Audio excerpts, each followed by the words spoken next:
بسم اللہ الرحمن الرحیم۔ السلام علیکم ورحمۃ اللہ وبرکاتہ۔ 5 چیزوں میں بے شمار برکتیں پوشیدہ ہیں۔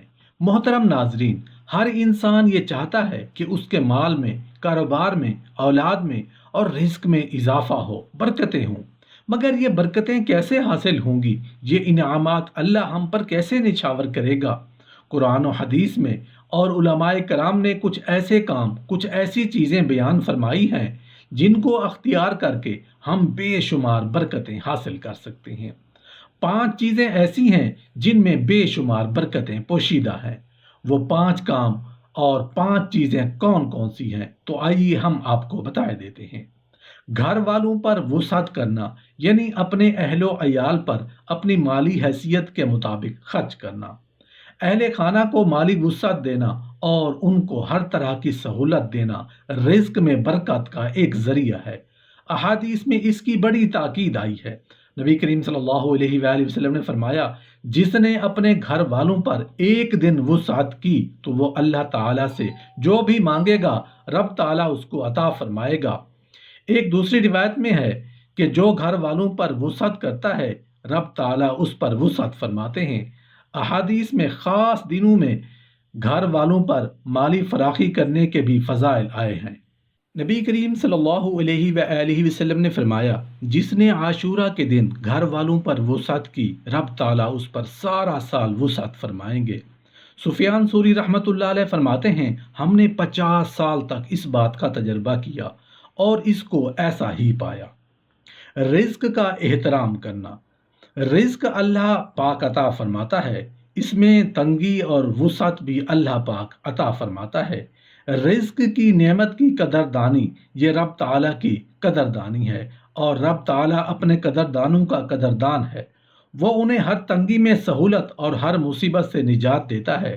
شکر گزاروں کے رزق میں برکت اور وسعت وہی دیتا ہے۔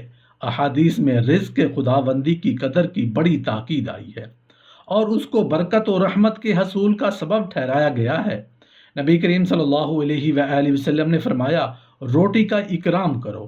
ایک مرتبہ آپ صلی اللہ علیہ وآلہ وسلم نے حضرت عائشہ رضی اللہ عنہا کے حجرے میں روٹی کا ایک ٹکڑا گرا دیکھا تو آپ صلی اللہ علیہ وآلہ وسلم نے اس کو اٹھایا اور اس کو صاف کیا اور فرمایا، اے عائشہ، رب تعالیٰ کی نعمتوں کے جوار کے ساتھ حسن سلوک کرو، کیونکہ ایسا کم ہی ہوتا ہے کہ یہ نعمت کسی گھر سے جائے تو ان کی طرف لوٹ کر آئے گا۔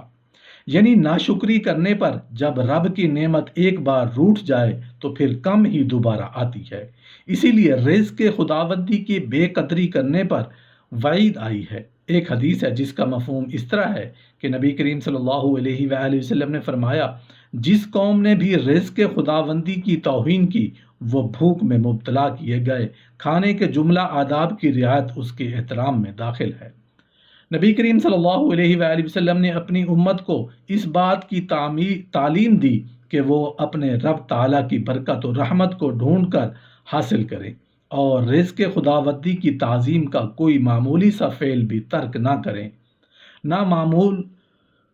نامعلوم اس میں برکت ہو، مثلا کھانے کے بعد انگلیاں چاٹنا، یہ بھی رزق خداوندی کے اکرام و احترام کے ساتھ اس کی برکت کو ڈھونڈنا ہے۔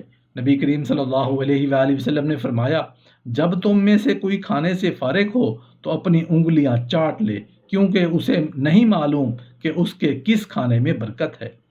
ایک روایت میں ہے کہ کھانے کے آخر میں برکت ہے۔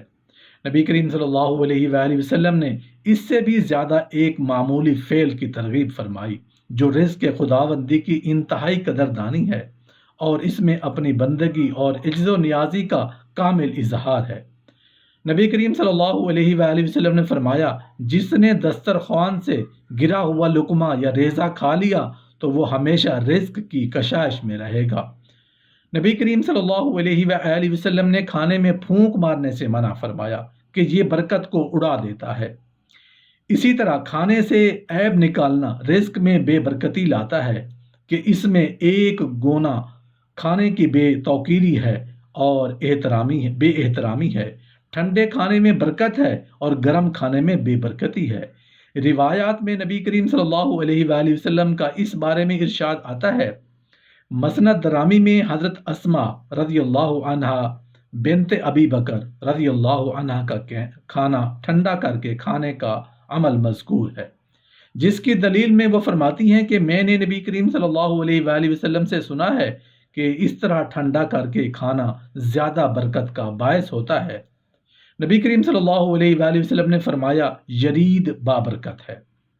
نام محمد رکھنا، نبی کریم صلی اللہ علیہ وآلہ وسلم نے والہانہ عقیدت و محبت کا تو یہ تقاضا کرتی ہے کہ اس میں محمد صلی اللہ علیہ وآلہ وسلم اور احمد صلی اللہ علیہ وآلہ وسلم پر جان ہی لٹا دی جائے، کہ یہی زندگی کی سب سے بڑی نعمت، برکت، خیر اور سعادت ہے، اور اس کا کم از کم درجہ یہ ہے کہ ساری زندگی ہی محمد عربی صلی اللہ علیہ وآلہ وسلم کے نام لگا دی جائے، اور اپنی ہر شے پر نبی کریم صلی اللہ علیہ وآلہ وسلم کی محبت کی تہیں چڑھا دی جائیں۔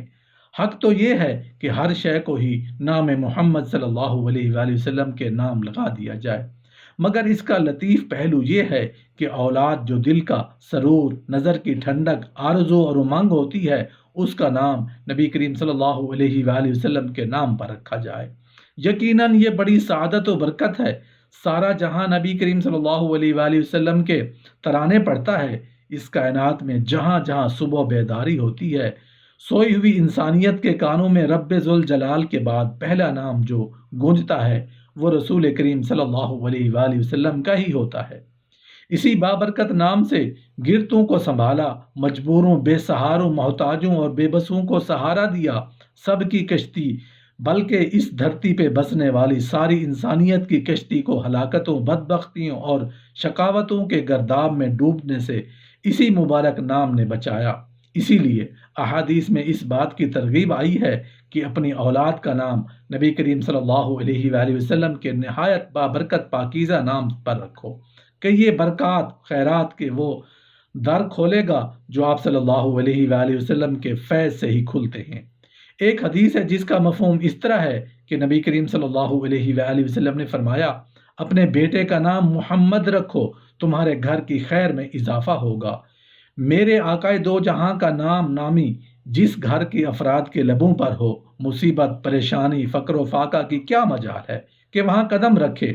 نبی کریم صلی اللہ علیہ وآلہ وسلم نے فرمایا، اس گھر میں فقر داخل نہ ہوگا جس میں میرا نام ہو۔ پاکیزگی اختیار کرنا، نظافت اور پاکیزگی کو بھی زندگیوں کی برکت کے ساتھ خاص تعلق ہے۔ شرع شریف میں اس بات کی بڑی ترغیب آئی ہے اور بتلایا گیا ہے کہ اگر گھر کو گندہ رکھنا بے برکتی اور فقر و افلاس کو لاتا ہے، خیر و برکت حاصل کرنے کا ایک ذریعہ یہ بھی ہے۔ اس لیے مناسب ہے کہ گھر کے در و دیوار، کپڑے، برتن، روزمرہ کے استعمال کی اشیاء، غرض ہر چیز کو صاف ستھرا رکھنے کا اہتمام کیا جائے۔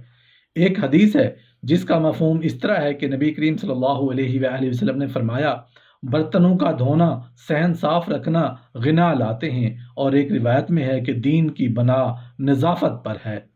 حضرت علی رضی اللہ عنہ کا ارشاد ہے کہ گھر سے مکڑیوں کے جالے صاف کیا کرو کہ ان کو چھوڑ دینا فقر لاتا ہے۔